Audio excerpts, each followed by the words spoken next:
Welcome to another episode of Beyond the Final Whistle with myself, Upila Petero.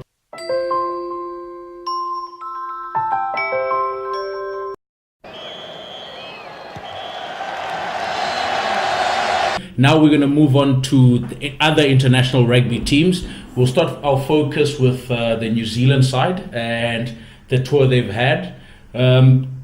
Personally, gentlemen, New Zealand, they've had a tough season. They've had a very, very tough season, and I think that... You're aware they've only lost 2 games? No, I am aware. They've had a very tough season. I mean, for a New Zealand side, we don't expect them to lose any games in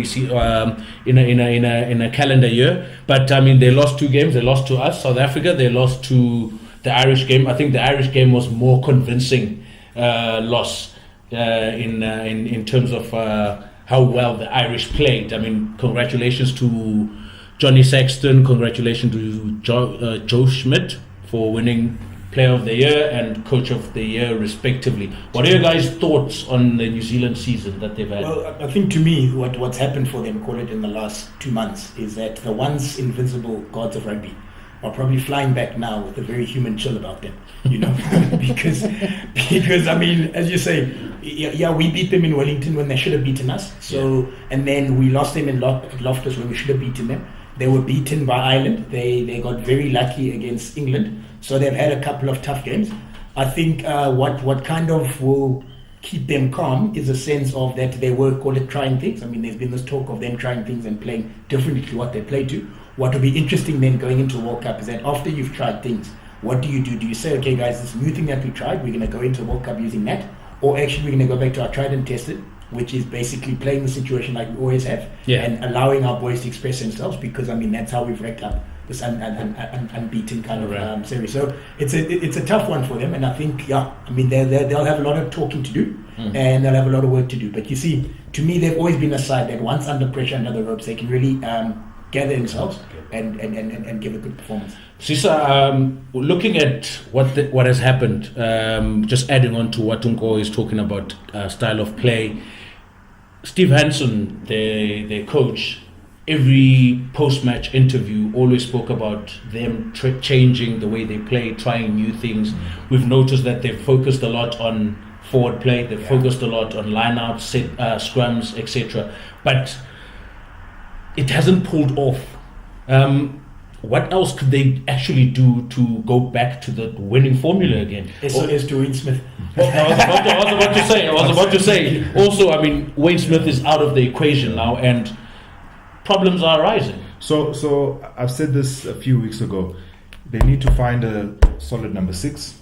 They need to find. So they're missing Jerome. They're missing Jerome heavily, because Jerome sort of set the target for them on many occasions, or set it back to default for them on many occasions, and I think they're struggling to find that character.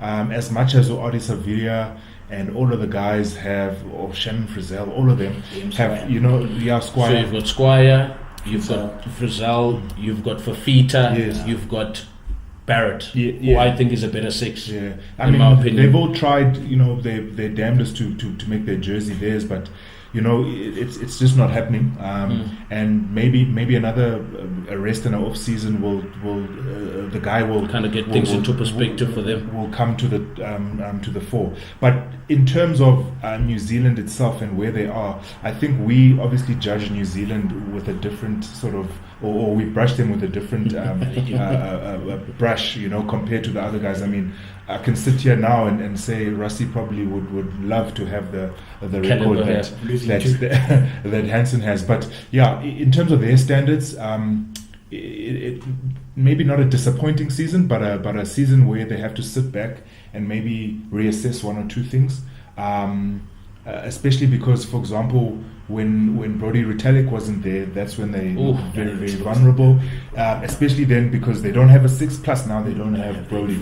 So yeah, it was very interesting to watch those moments. But yeah, like Ungo said, they're going to sit back and basically saying reflect. For that opening game, we must find that way to Susie from this part and give Brodie some coffee.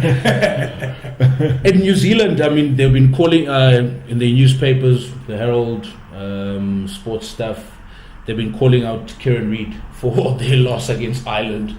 What are your thoughts on the skipper? Yeah, it's a tough one. Look, I mean, he is call it on the edge of his career now. I think the World Cup would be his exit. And if you remember, Richie McCaw in his last World Cup, there was a lot of talk as well as in should he be going to the World Cup. True. Fortunately, what he did for himself is that once he got there, he actually reminded everyone why he's called Sir Richie McCaw. So, I mean, look, Kieran, tough one. I think it caused some. As they're saying, they're comparing the Reid of, call it 2 seasons ago to the one now in terms of error rate. Also, he came back from a heavy injury, almost didn't even play any more rugby. Yeah. Exactly. So, I mean, he'll find his game, he'll find time, and I think his game kind of shifts now to a more mature approach, a more leadership one. So to expect the kind of things he was giving you 3 seasons ago is a bit much, but I mean, that's probably the New Zealand standard. Who would replace Kieran Reid in this current All Black team?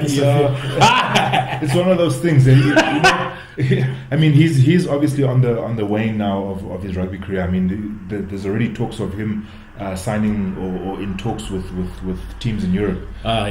You know, so I mean, I don't see Steve Hansen doing anything rash.